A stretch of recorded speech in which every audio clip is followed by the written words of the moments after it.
Good morning and welcome back to another Film Geek movie review. I'm about ready to hit the road and go to the day job, and then afterwards I'm off to see the new movie Don't Worry Darling, starring Florence, Pugh, Chris Pine, and directed by Olivia Wilde.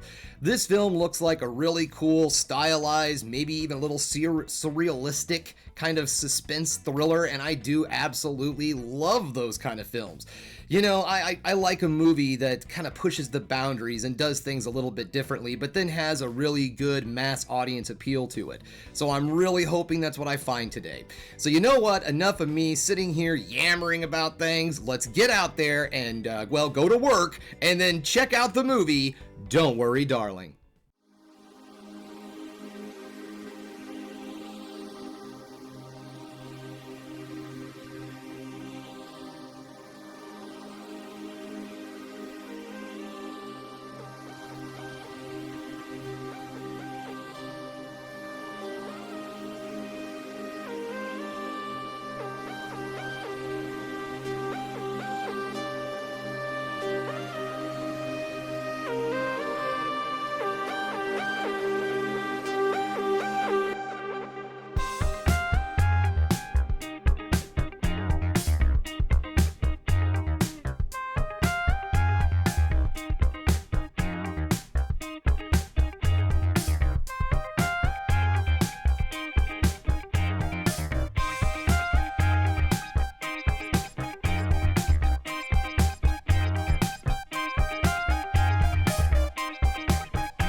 And we're back, just getting home from checking out the movie Don't Worry Darling. And you might have noticed while I was filming on the road there that we pulled off at a local fast food place called Culver's. We had some time before the movie, decided to get ourselves a bite to eat. Then we stopped at this place, and Culver's is amazing, man. They got these burgers there called butter burgers. They're just, oh god, there's something freaking from heaven. And then you also have the deep fried cheese curd. Yeah, deep fried cheese curd. If you've never had it, it's a Midwest thing. You're gonna love it. Alright, you're probably sitting there wondering, why in God's green earth are you talking about some fast food restaurant that you can only find in the Midwest and making all of us jealous at just the idea of something called a butter burger? Well, that's because it was probably the highlight of my night. Sadly, this movie really disappointed me. I had a lot of high hopes for this film. I really enjoy a strange, surrealistic suspense thriller, and this movie just fell flat completely. Fell flat on its face. I mean, the movie just didn't go anywhere. There was supposed to be suspense, but it never really built any. There was supposed to be anxiety moments, but it never felt like anybody was in any kind of real danger, so it didn't really matter.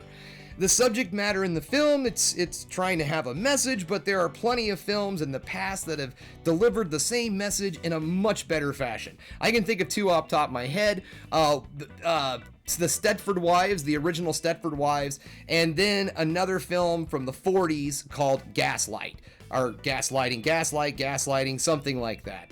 And those movies handled the same subject matter much better and were a much more deeper, meaningful, and more impactful film than this movie was.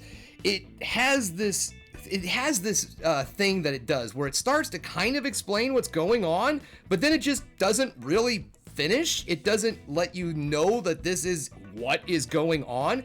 It tries to be a little bit more clever and smarter than it really is.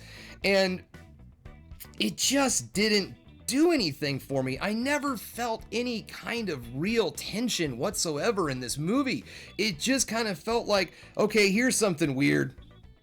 Hey, here's something weird too. Guess what, fellas? Got something weird for you about ready to happen. Oh my God, look at the weirdness. The eggs and the eggs don't have anything in them. It's in the trailer, so that's not a spoiler.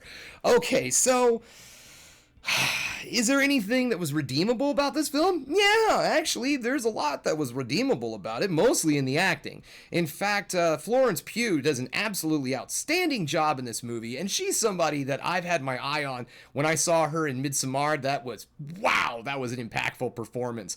And now in this movie, again, she does an excellent job with what she has. If the script would have been better, her performance would have been even better in the movie. Well, dare I say, be better? And the other person I'm going to mention too is Chris Pine. Chris Pine was great. He was a really good kind of, yeah, it's pretty well known in the trailers that he looks like he's kind of a sleazy dude. But I liked him as a villain, and I'm kind of wanted a little bit more, but we just don't get enough Chris Pine in this movie. I don't understand why. Why don't we get more Chris Pine? But, you know, potato, potato. Okay, guys, so yeah, big disappointment. Butter burger and deep fried cheese curds equaled a better evening than going out and seeing Don't Worry, Darling. I'm sorry, that's just the truth. This film landed flat on its face, and it didn't bring anything new to the genre. Alright guys, so what do I want to say about this movie? What kind of grade do I think this film deserves? And I'll tell you guys, I'm going to give it a solid D+. And the reason why I'm even giving it a D+ and not a D is because the performances in the film are great. And there's one thing I forgot to add that really was weird. This movie clocks in at about 2 hours, but it feels like you're in there for 3 to 4 hours. It drags like I mean, when I say slow burn doesn't mean boring. Slow burn means it takes a while to get there, but it's worth the journey. This movie was boring. It didn't entertain. So I really should give it a worse score, but the performances were solid, so D+ it is. Alright guys, that's all I have for you today. Thanks for watching The Film Geek. If you liked what you saw here today, go ahead and subscribe to the channel, ring that bell for notifications, and give me the old thumbs up if you like what you're seeing. And if there's another thing you can do, folks, that is keep watching movies. You know I'm gonna.